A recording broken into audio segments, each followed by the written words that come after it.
Wellness is a very complex yet simple idea. It is many things that go into who we are and how we live life every day. So, when you talk about wellness and what really makes someone not only operate in their best self, but helping someone understand their purpose and walking through life in a way that they enjoy, there are a lot of things that you have to consider: financial wellness, physical wellness, emotional wellness, relational wellness, psychological wellness, communicative wellness. All of these things feed into how we show up in the world. And so I think when we say wellness, we have to examine ourselves and do checks on all of these things as we're moving through life. I am Demetria Bolden.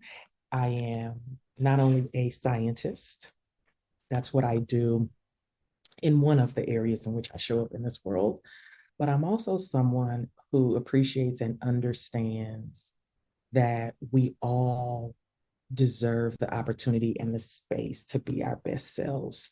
And I seek to do that in the work that I do. So even as a scientist, I investigate disparities in cardiovascular disease.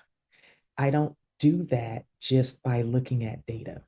I do that by also talking to people and understanding community and understanding the lived experience of how health happens in this world. And so that allows me to be able to have conversations that are often overlooked when we talk about the health space, because I want to get to the root of helping people have their best health. Wherever your mind goes, everything else follows. If you have not come to a place where you are clear about what type of health goals you want to achieve and what you're going to do to achieve them, and that starts in your mind. One of the things that I tell patients, but I also have this conversation with the doctors that I'm associated with, the most difficult prescription to write is behavior change, because you don't change a habit by trying to change a habit.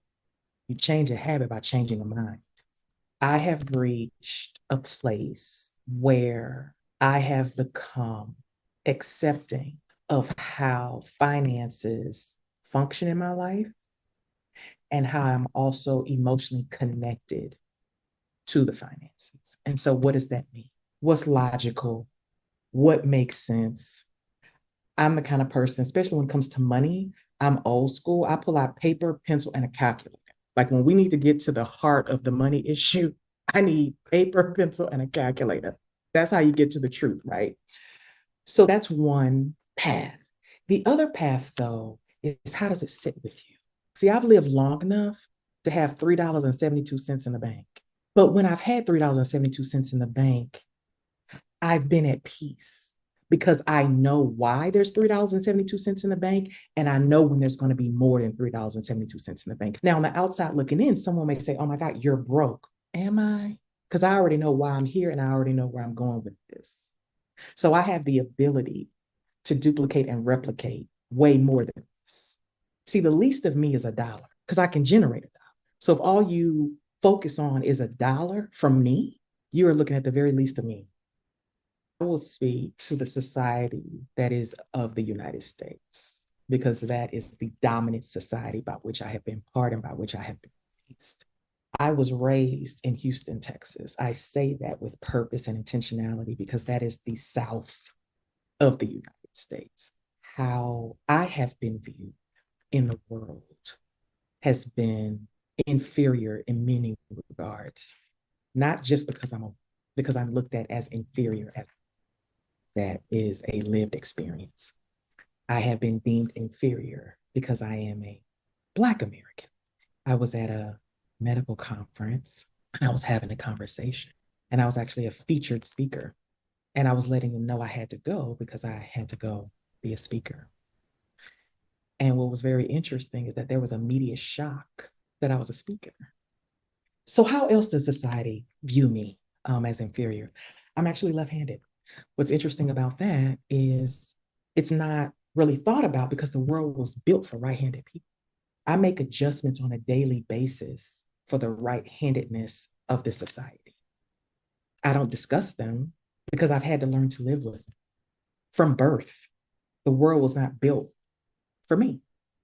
I am not a cookie cutter brand. I'm an original. And I hope that everyone can become an original because an original means that you are operating in your purpose and what you are good at and what you should be doing in the world. When you become cookie cutter, we cannot tell you apart.